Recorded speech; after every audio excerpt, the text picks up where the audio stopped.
Start the morning right with a cup of Vinyl Tap. Nothing beats the refreshing taste of a hot, warm mug of Vinyl Tap. Enjoy your podcast in liquid form today. Vinyl Tap. Enjoy responsibly. 2, 1.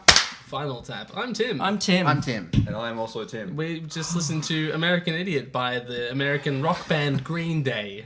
Rock? Punk. Sorry. I'm fucking sorry. Punk rock? It will be. Yeah, punk rock. It's definitely punk rock. Pop punk? Runk Yeah. No. It is so far from pop punk. Why? Yeah. Why? Yeah. Did you listen to the same album I did? I believe so. Okay. Tension It's not already. pop. Yeah, no. I'm completely with him. It's not at all pop punk. It's not at all pop punk. No, but it technically Because is pop punk, All right? the I mean, it was riffs, popular. the drums especially, are all flat punk beats. It is purely a punk album. But what is... it laid the more punk platform rock. for pop punk to become what it became. It was pop punk when it came out. No. No. When this came out, Bowling for Soup was pop punk. Ugh. We don't have time. Did this define the sound of pop punk, though? Because I feel like once American Idiot hit, like, so many bands... Well, actually, I say that. I couldn't name a single one right now. But, like, this sound became, like, the pop punk sound, the Italian band. Make it No, but, like, this, it became, like, the pop punk sound, right? It No? was way overplayed everywhere.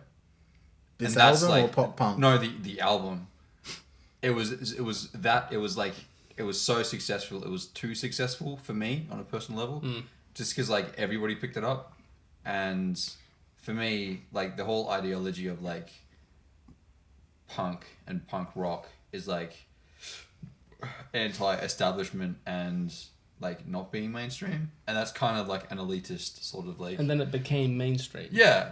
So that's like That's how counterculture works, though. But isn't that... Not all Isn't that what countercultures, makes no. it pop punk, though? No, but the sound isn't pop punk. But it is, because it you're was talking- literally popular and punk. And that's like, No. the Okay, definition no. of the words. You're talking about the genre pop punk. The genre of this album and the band is punk rock. It was popular punk. Yeah. Yes. But that doesn't make But the pop sounds. punk sounds pop punk. nothing like this. Yeah. I mean, it doesn't sound nothing like this. Well, what does it sound like? Punk rock. No, but that's what I mean. Like, okay, so like if you were to like... So if you were to, like, today, if you were to be like, okay, what is the sound of pop punk? What band would you pick? Because I feel like Green Day... Story So Far. Like, they're the two fucking... The first two bands that pop in my head. Really? Green Day is punk rock. Right. Green Day is popular punk rock, right? That doesn't mean that is the genre of... Yeah. Well, okay. now that we've that's it. settled this, how did you guys enjoy the album? A lot or just kinda? No, I enjoyed it. I enjoyed it. I think... Nice Yeah. trip down memory lane. It was. It Yeah. was incredibly nostalgic. Yeah. I still remembered every single song Yep. on this I album. noticed. Yeah. every Jason remembers them too. every Yeah. single bit, yeah. Surprisingly. I mean, yeah. I don't. Beebs doesn't. You chose the album. Yeah, I did. I thought it'd be fun. It was. Yeah. Is this something that you listen to a lot? Like, in the day? Yeah, sure. Yeah, today. A lot. Yeah, sure. Yeah, I've listened to it at least once today. None yesterday. Yep. What about the day before? Yeah, none again. I actually did zero prep for this. It so happens. Oh my god. Yeah, I don't know. This is... Okay, this is a funny one, because I never really liked it that much when it first came out. And yet it also kind of musically defined me. Like, I remember, like, kind of hating every song and also simultaneously loving all of them. And I especially, like, my sort of mid-teen years, from then on, I really hated Green Day. It was very, like... Green Day at the time or everything Green All Day? Green Day. It was, well, that's the question. I don't know. It was like everything Green Day, but I think that was coloured by Green Day at the time. Okay. And I was like, it's all shit. And I guess, like, listening to it now, it is very there's not a lot going on, sort of. Like the guitar rhythm, like what is interesting about this album, right? Because like the guitars are like really simple. Chords are generally really quite simple. But that's a pretty punk trope, and they just had catchy melodies. And Billy is so good at writing a catchy melody. Yeah, and he's there was such a lot a of- really good Yeah. character. like the rhythms weren't just straight punk. Like it wasn't like there was a lot of that, but there were stops and tacits and emphasis Yeah. that make the That's rhythm the rock interesting. aspect. Yeah, the genre. rock does that. Yeah. No, but I was Rock also gonna- includes more complex harmony, like we see Yeah. in this album, and Yeah. that you don't see in Okay. pop. Yeah. Yeah. Yeah. I was going to touch on the same thing. Everything that goes on in this album is simple. Anybody can do it. Not everybody can put it together in the way that they have. Right? Right. So all the tempo changes, the key changes, like the songs flowing into one another and like telling a story and the melodies and shit like that. It's all very interesting and it's very clever in that sense. When you isolate each section though, it's not that exciting. It's not that original. It's not that, edgy or inventive. It's been done before. But they put it together in a way that is original. Yeah. That's yeah, what yeah, yeah. makes this album feel so fresh. It's Because fun. they've recycled iconic riffs from like, as we figured out, from other classic like pop songs, like rock songs. Like they've just taken that Iconic which is songs fine. like Gary Newman's Cars. Yeah, exactly. Yeah. Like fucking Jesus of Suburbia. It's the same. Yeah. It's exactly the same melody almost. Um, But there's nothing wrong with that either. They've packaged all of these great ideas into one. It's a great, like, just presented to you as an album. It's like, Yeah. my God. Yeah. And it's not just like a concept album, because like it is, right? Yeah. Can we But it's agree not on that? just a concept album. It's also a protest album, It is. Yeah. and I think that has a lot to do with its popularity. Yeah. okay, the protest Like that's a punk thing. for hey? somebody, the resident person who literally can't listen to lyrics. Like I really fucking struggle. I don't know any of the lyrics of this album. I've like tried sort of in my past to learn them. What is this album actually about? It's about like growing up essentially and coming from like a rough background or hating where you are. But Like it's a also- very like edgy, like what's the word? Like antsy angst. angst. That's the one. Angst. It's an angsty album. It's also very. I'm unhappy with the political. Yeah, it is. The It is very political state political. of the Green place Day's that I always live been at the political. moment. What That's is it? That's what Holiday's about. Yeah. An American Idiot. That's what punk's about. Yeah. Anyway. Well, Punk yeah, sure. has a very strong political Sure, backing. punk's always hated America. Hey, What year is this? Early 2004. 2004. I thought it Bush era? Bushy times. It is Bush. Yeah. Right. Has Iraq War started at this point? Yeah. Okay. Radio. When did Makes it sense. start? Was it 03? Yeah, No. It was 3 or 4, wasn't it? Fuck, wait a minute. I think it was 3 actually. Not that I'm a fucking expert. I have no Not that idea. it matters. Well, I really am, and about, like, this episode. Well, actually, yeah, I don't know. Yeah, right. Are there any particular war songs in this? Holiday. Holiday. Is that the one? That's like the And American Idiot's very directed at Bush from memory. right. Yeah. Remember there was when this first came out, there's a lot of political talk about the song, and it was edgy at the time, but you look back on it now, and it's just like, Oh yeah. okay, Yeah. yeah. Yeah. So in terms of things that they've stolen, so Jesus of Suburbia, right? I literally is Jesus Christ Superstar. I can't remember the exact song that they steal from it, but it's Which part of Jesus of Suburbia? Jesus. Jesus. I don't know. I think it's because how many different songs are in there? There's 6 separate songs in that That's song. probably something worth discussing. 5 different sections in that song. Is there 5 different I sections? think that's written out somewhere. It's not on the track listing, but I'm pretty sure somewhere it's denoted the 5 different sections. Yeah, which one are you talking about? You're talking about the one that swaps time signatures? It's like da-da-da-da-da-da. Yeah, that one. Yeah. Yeah. Which one is that? That's the second section or third section? It's one of them, eh? I don't care. It's 3 minutes 40 in or so. Yeah, that part. Yeah. Yeah, that's literally from Jesus Christ Superstar. Cool. Who wrote When did that come out? That's Andrew Lloyd Webber. Yeah. Which is When did 70s or 80s, I think. Right. Yeah, it's about that. And Yeah. if that's from Andrew Lloyd Webber, then he stole it from Bernstein because it's in West Side Story. Oh, really? Yeah. Who did Bernstein steal it off? I mean, that rhythm. And he didn't invent that rhythm, obviously. He was using it to paint a cultural picture, so it's clearly from a culture. So there you go. This rhythm has made quite the journey to, really to has. get from Puerto Rico to Green Day. Thank you, Billy. Yeah, that's all I wanted to say. They stole that, and that was great. There's I a loved few it. in there. You think There's Billy Joe also, Armstrong's really into his Andrew Lloyd Webber? I hope he is. He's- I reckon he is, actually. No, Cats. I Loves reckon cats. Billy's like well versed. Yeah, He just he's he loves, very well loves versed. cats. Very eclectic. Famously loves cats. Jason, no one loves cats. Go away. Taylor Swift loves cats. I could only watch the first 10 minutes of that movie. I really made an effort. Really made an effort. Have you ever tried to sit down and listen to the whole album? No. 'Cause We'll show you if one I day. can't even be fucking, We'll show you one day. If I can't even be asked sitting down and watching a movie, the visuals weren't enough for me to fucking... Yeah, don't worry. The music Yeah, isn't no. better. Quick reminder that in spite of having brought that album to the table, I won the last year of Vinyl Tap. No, that happened. That's unfair. Technicalities, that's how. Technicalities. Anyway, American Idiot is an album by Green Day. And all of the songs are at least 3 different songs. No, they are. Yeah. American Idiot isn't. Yeah, I don't know how I feel about the song / another song. Yeah, I it's don't think literally I've 2 completely different songs on the same track. Like, why? And I don't Yeah. understand why. Yeah. And I've never understood why. And I haven't seen I've- it anywhere else. I've never liked it. And I Yeah. don't like it. It bothers me. I've seen bands do like a concept album, right?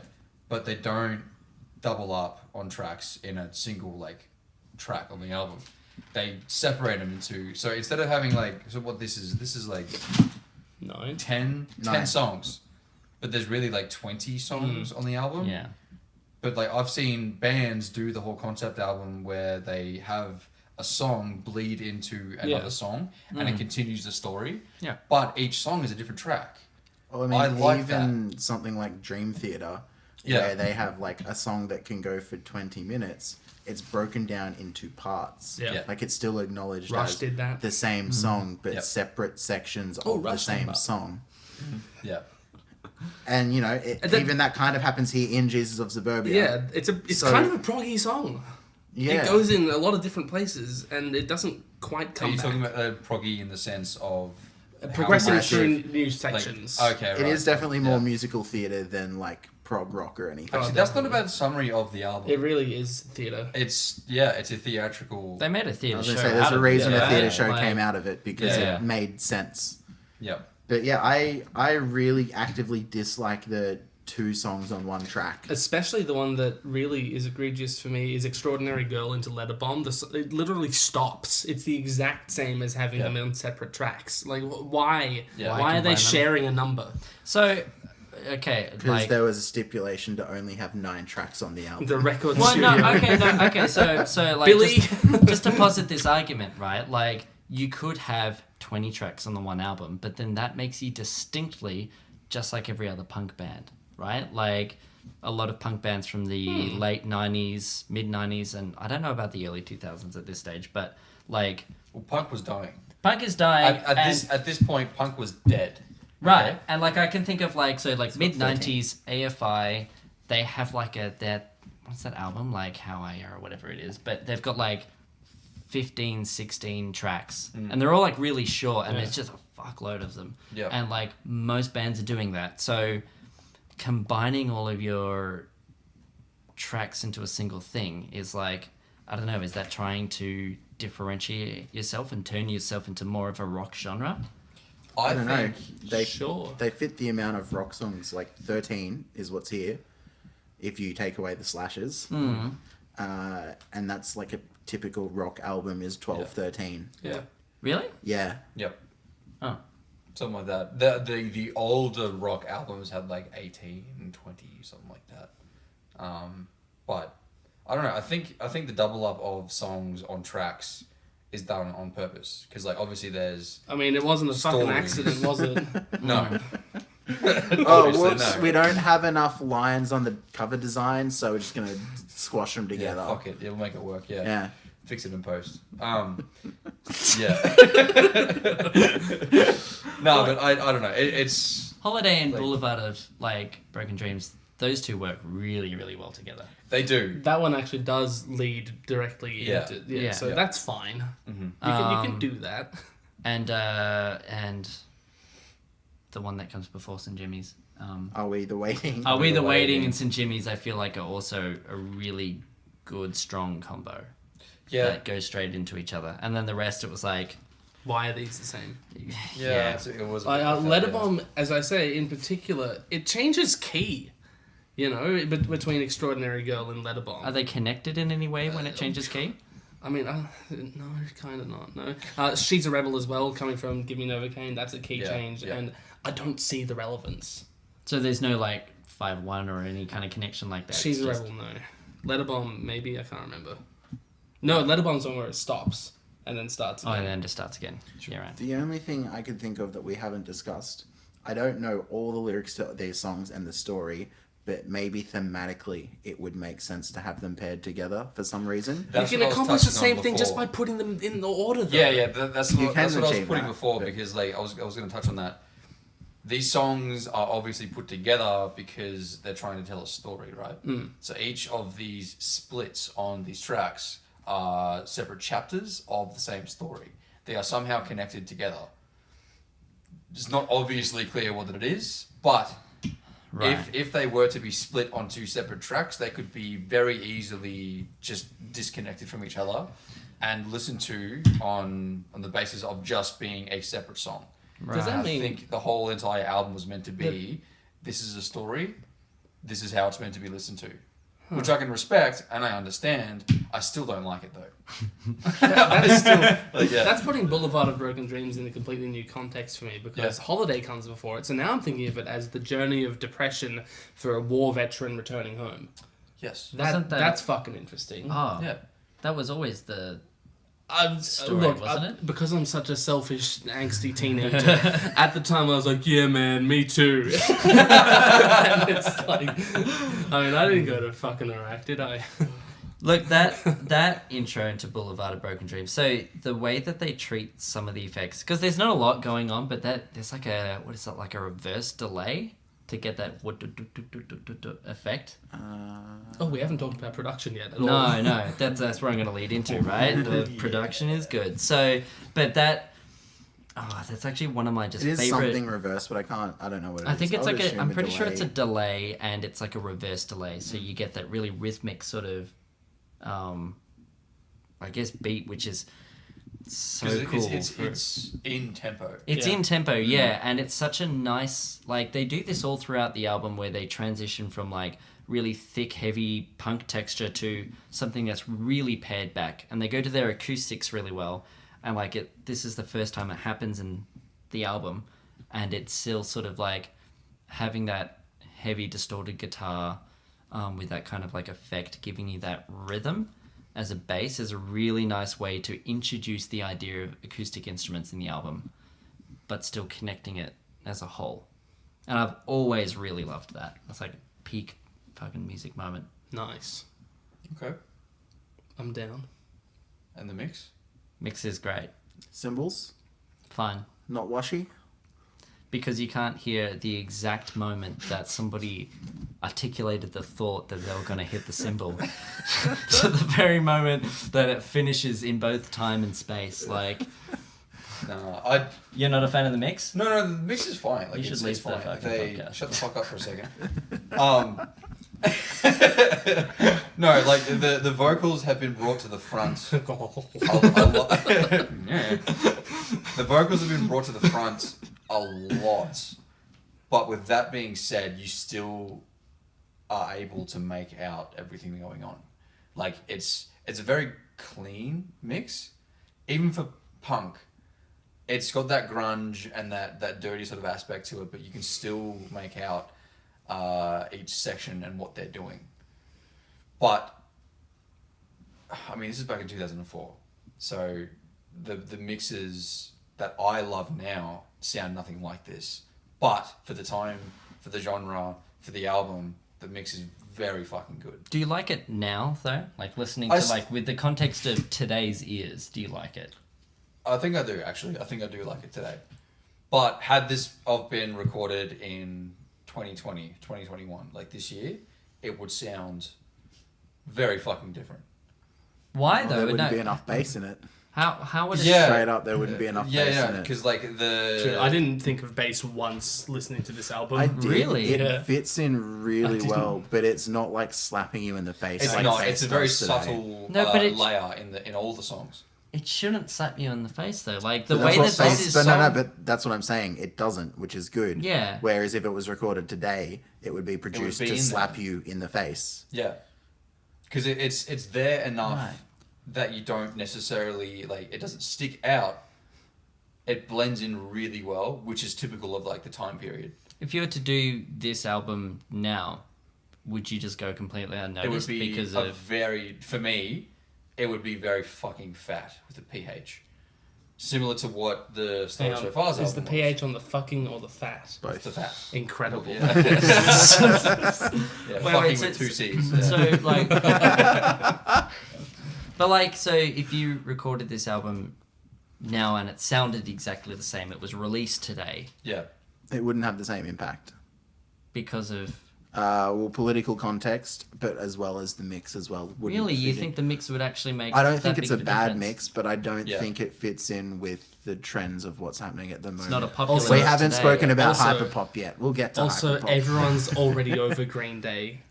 Yeah. Yeah. This sound doesn't belong in 2020. It doesn't, like, or 2021. Like it's had its moment. Like, it's at its moment, yeah. Or whenever it's- you're listening to this podcast. In 2050. Like it'll probably cycle Weird. back around like things do. Yeah, things But- always circle back. But at the moment, yeah, it's not a fresh sound that's Yeah. exciting. Yep. Interesting. Mhm. Right. Fucking love the sound. It's great. So it's so packaged, In condensed. what way? In the sense that it's so well, it's not clean. Like, well, sort of. It's Clean is a very broad and It's a vague filthy word. package. well, like it's It's been scuffed on the ground. It's It's been kicked scuffed. along the guard. yeah. A few No, times. no. It's the, kind pe- of the people handling it at the airport were chucking it around, even though it Not said wearing fragile masks. on it. like I think the vocals are a good example here, where there's that it's almost got that quality of going through a megaphone. Which actually, some of this album, I'm pretty sure, is done through Yes, that. that's really Yeah. that exact effect. Yeah. Also, I can't say for certain, but I would assume they're all live takes and very little auto-tune on this. Yeah. Whereas the standard today is to use auto-tune even if it's very subtle correction. Yep. Yep. There's not a lot of, at least to my knowledge, there's not a lot of like mainstream people who are singing and going, no, that's the take. Yeah. Don't fix it a little. Yep. Yeah, I think that's pretty accurate. That's mainly concerned with the vocals. Because like you can do like pitch correction and shit with the guitar and stuff like that now. But yeah, with the vocals, you're right. This is like raw. This is him singing, and it does feel authentic. Which I think, going back to the discussion about the mix, is you would very easily tell the difference between the vocal tracks on the album released in 2004 as compared to the album being released last year or this year, 2020, 2021. Right. Because there is that trend of making the vocals like perfect, even for punk shit, even for like metal and like metalcore and like metallic metal, like the shit that I'm really into. There is that aspect of like doing things like that is absolutely perfect. Also, I don't know at what point quantizing became the default either. This might or might not be quantized, but that's another thing that could potentially shift it as well.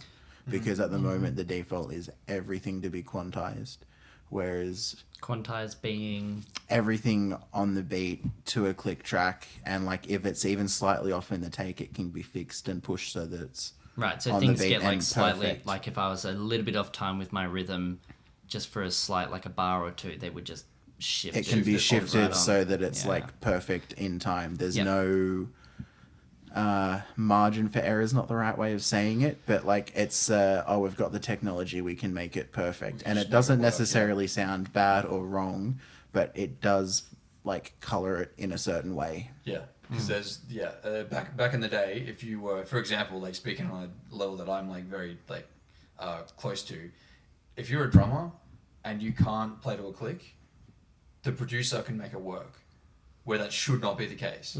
Like if you rock up and you need to play to a click and you can't, You shouldn't you be a drummer. You should not be a fucking drummer. Yeah. You should just not do that because you are the timekeeper. And when you rock up and you have studio time booked and it's very restrictive, and nowadays drummers can rock up and they can do the best that they can, and the producer and the drum like producer can just make it work. Especially with samples, they can take that, make it a Yeah, exactly. MIDI input, and then trigger whatever kit they want exactly what and they do quantize now. it. And No matter who's Yeah. in the studio doing the drums, they take samples live that day of each individual shell and cymbal, so they can plug, they can edit, they can drop in good like hits. you know, a good lot of takes. what they do is also mix in samples underneath the live as well to like boost it and color it certain ways, and they trigger the effects based on the attack and hits of like the snare. Yeah. It's like Oh. Yeah, it's going into a studio now. It's very easy is not the word, but there's a lot of like leeway in regards to musicianship. So if you're like an average musician and you're just okay at your instrument, Get a you good could producer. still walk into a studio, get a half decent producer, and come out with a super fucking tight album or EP or single. Right. And it's up to you to replicate that live and carry through it with it. Good fucking luck. Yeah, exactly. And I hate it. I What- don't fucking like it. What do you think of Trey Cool? Jackson? I mean, he's a dad that plays drums now. Like Yeah. I know him. I know him as this middle-aged man like playing drums. Yeah, true. Not this like off the chain rock star. No, because like back in the day, even Lars Ulrich was my preferred drummer over Trey Cool. not Travis Barker. That is Well, biting. okay, yeah. Travis Barker. Still to this day, Travis Barker's fucking phenomenal. Ringo He Starr, is. obviously. We'll ignore that. And then I discovered drummers like Matt Greiner from like August Burns Red. Right. And I fucking love that band. That's another story. Trey Cool, he was a drummer like growing up for me, paying attention to drummers in bands that I like. He was never one that I got behind. Yeah. I just didn't care about him. I didn't care that much about Green Day. Yeah. Honestly. Because this band, this album, it sort of like came out, everybody was talking Yeah. about it, and I was this edgy piece of shit teenager. Was Yes. And so like when this album came out and I was getting all this hype, and literally everybody at school was like frothing over this fucking album, I just went, I don't like this because so popular. everybody is behind it. I only like really enjoyed it like years and years later when everybody moved on, and I felt like I could discover it. Yeah. And then like it's now like something that I like live through on my own accord. I think like it'd be fair to say that there's a lot of nostalgia room for nostalgia with this album. Like a lot of people, like it was super fucking popular. You put on a Green Day song and everyone's like, oh, fuck yeah. Like, Most people know any it. song from this Most- album, yeah. put it on shuffle at the party, And people like, and And they'll everyone- fucking lose their mind. do you Yeah. reckon that a part of that success comes from the rawness of its production? And This production isn't raw. well, no, so when I say rawness, I mean like to go to that conversation of like nowadays everything is so produced. Like Green Day, their live shows are sort of equivalent of their live shows are sort of how the album sounds, right? Like their musical skill is reflected on the album. Yep. So having that combination, do you think that's a part of like why they were able to be so successful? you know, hugely like. I think the political context and then the oversaturation of radio play and media attention, just that pushes it to people who wouldn't have necessarily heard it. Yeah. I think it's a broader context to just the music. Yeah. Yeah. Did that just shut off? That's fine. We've got the other one. Okay, cool. I think that it's not necessarily the musicianship and the talent within this album. I think it's more so the exciting things they do with the music that initially grab people's attention. Because like, picture this: like you're in school, you have this album, and you go check out this, and you give them an earbud, right? And you pick a song, and there's a lot going on in that song, but it all makes sense. There's key changes, there's tempo changes, and it's every single song has something in there to make whoever just go, oh, that's really cool. It's a pretty exciting album. It is. It's very exciting to listen to. So there's always something I'd recommend in there. it. Yeah. Yeah, and that's what... but that's what everybody did, right? Yeah. Everybody, like, they found this album, and then, like, you need to listen to this. That's why. And then I think the music and what they were doing, it drew everybody in. And then once they got a chance to sit down and understand the lyrics and the story, I think that was the snowball effect. It was that, like, that tangible, like, subject of the album that gave people a reason to hold on to this album. It wasn't just cool to listen to. There was a message. There's a lot of heart here. Exactly. Yeah. It was. It's It not was an album. just. Yeah. It wasn't just like cool shit. It was an album with substance. Absolutely. I think that's why it just carried There's a on lot to this to day. say. Yeah. in this Exactly. album. Yeah. Yeah. And like, there's a heartfelt, cute little tune about his father's death. Yeah. In the middle of this punk album, and there's It's September, isn't it? yeah. Yeah. I still have a reminder in my phone set to October 1st to tweet at Billy Joe Armstrong, "Wake up!" Anyway, this song has glockenspiel in it, and I just love that. Thank you. Next week on Vinyl Tap, we'll be discussing this month's theme. Click above to find out what else we've spoken about in this theme. Click below to support the artist that we just listened to. And make sure to tune in next week for more Vinyl Tap. That's pretty good.